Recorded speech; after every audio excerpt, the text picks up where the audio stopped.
What is up, friend and fellow Antinetters? It is Scott Shepard coming to you live again. Well, technically live. Right now, at the time I'm recording this, I'm coming to you from downtown San Diego on a Monday afternoon at 4:43 p.m. And what I want to talk about today, and in this video, is the number one thing that most people get hung up on, and that is the whole numbering scheme, the numeric alpha card addresses, which numeric alpha card addresses means these things: 4216 slash 2/1/1, the things that go on and really instantiate a thought in an analog Zettelkasten in an Antinet.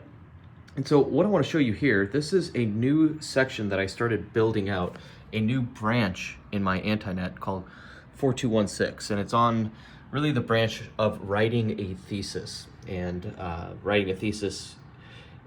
the core material that I'm building this branch up upon is the first primary source. It really centers and comes from that book down there, which is Umberto Eco's classic book called How to Write a Thesis. And so anyway, I've been using the Lumanian bib card method of extracting knowledge from this book, and I'm starting to build out some topics and sections of this book. Now, I'm going to walk you through how this looks, okay? So you can see the very first card is 4216 in the top right, and thesis writing is the branch. So that is the branch name. The thing that Lumen did, he always had these things, I call them sectional collectives, like a collective, or a collection of links and little maps they're kind of like the unorganized table of contents to this section. So you'll see it says 4216/-1000. I do that because I go into the negatives, and this means that this is definitely the very, very first card. So -1000 is ahead of 1, so that's why it remains at the very, very front. And over time, these accumulate. They're kind of like its own individual index per branch or section. So you can see this says thesis, definition. So that's like the definition of thesis. And then the second is the process. That's like the process of developing a thesis. And then the third one is exploration versus exploitation. That's like the whole idea there, which will probably come up and we'll get into.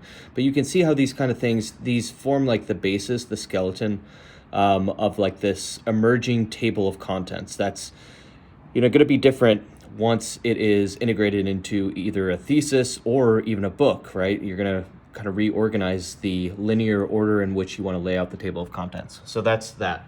So if we go over here, this is the definition of a thesis, and that's the first card is 4216/1. So you can see, what Umberto Eco defines as a thesis. Later on, he talked about, what a dissertation is, and a dissertation is essentially a thesis for a PhD. So what I did, instead of putting that as number 2, I said, okay, well, I'm going to branch down and create a dissertation is kind of like a more refined, definition of a thesis. So that's why the number, instead of it being 4216/2, it's 4216/1/1. So I'm like branching down on this whole idea, branching down instead of, continuing on. So that's why it is organized that way.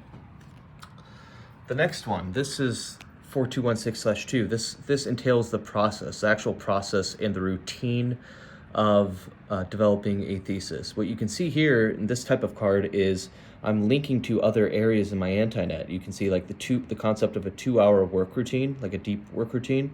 It tells me to go see card 5422/8. And then the Antinet mindset is there, which you can navigate to in that link. So those are links, right? That's why they're in green. Now, the whole process, I go 4216/2/1. This entails like your goal is a process streak. Like it's not necessarily output driven. The whole concept of this is that you want to consistently hit 2 hours of knowledge development, which is something I talk about a little bit, in these YouTube videos, but it's something that is definitely going to be covered in my upcoming book on the Antinet. And it's something that, I can allude to and say, but it's something that I'm not going to really cover right now or get into. But KDev, or knowledge development, that's the whole process I'm talking about.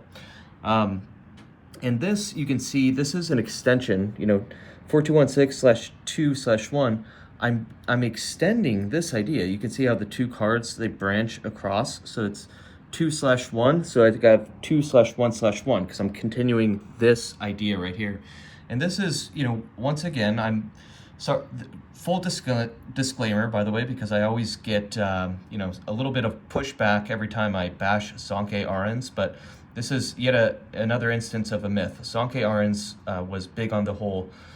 He propagated the myth that Lumen created, one idea per card, but in reality, he streamed his thoughts onto other sets of cards. And so this is kind of like one big thought, but it kind of emerges into its own individual thought.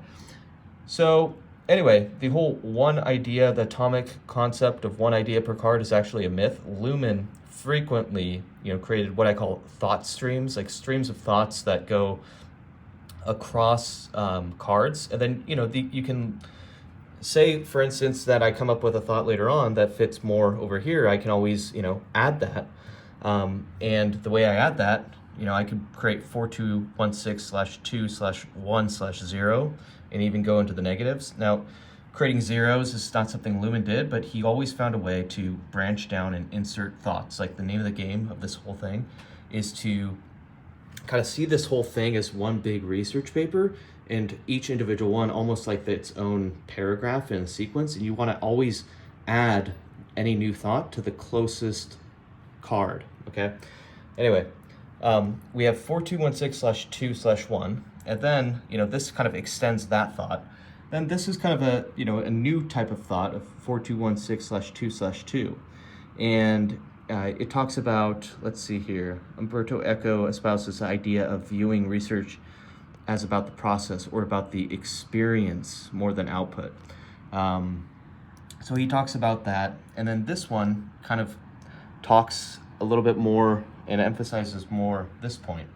So anyway, you can see how this kind of, it's kind of a leaf structure or a tree structure, and it's like these are kind of like, this is a stem, and then these, are kind of continuations, like leaves on that stem,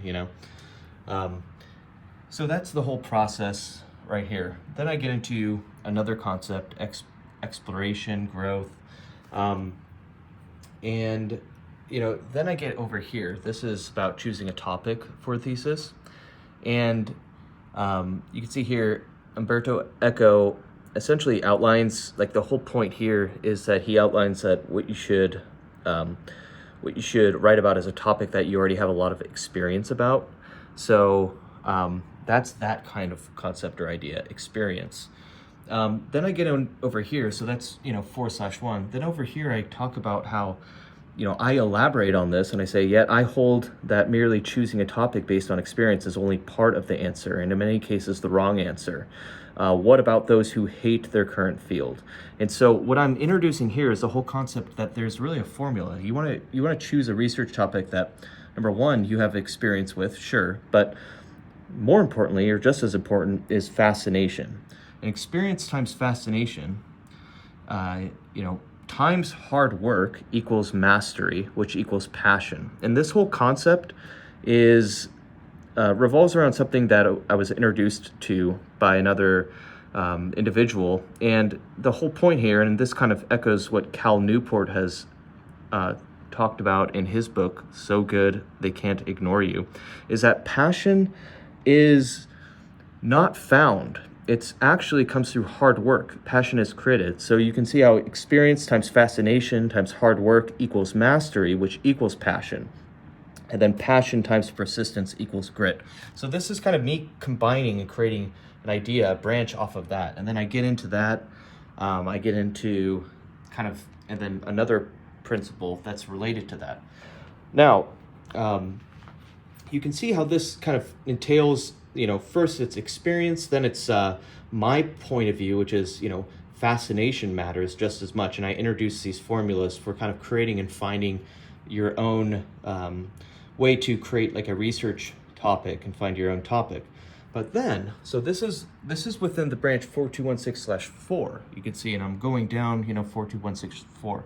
Now, I then over here, you can see, well, what happened is then I created step, 5, like how long a thesis should take. But then I came later on when reading Umberto Eco's book that there's another piece of advice on choosing a topic, and it centers on specificity. In brief, it's really important to choose a topic and go into the niches, get very, very specific. So when I was looking at that, I was like, well, where do I put that? This whole line of thought revolves around experience and fascination. I could have put it like right over here, but what I decided to do instead, it's kind of like this own different kind of variation on this whole line of thinking. So what I did was I created it and put it as a different kind of variation on this piece of advice. So I put 4216/4A. And so 4 and the numbers go down here. When you create a variation like 4A, it goes after. So it's like placed after. Once I file this, it actually goes, down here. And anyway, I hope this gives you, this is kind of like a perennial topic that continually people get hung up on.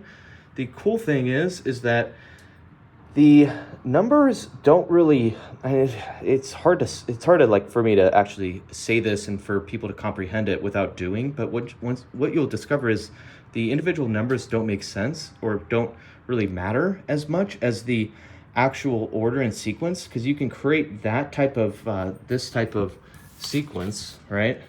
If I put it at 4214/4/5, it would probably work. It would work just fine, because then if I needed to introduce more ideas, I would put the other ideas in between. Again, the name of the game is putting the card closest to its most similar neighbor, its most similar idea, and evolving it from there.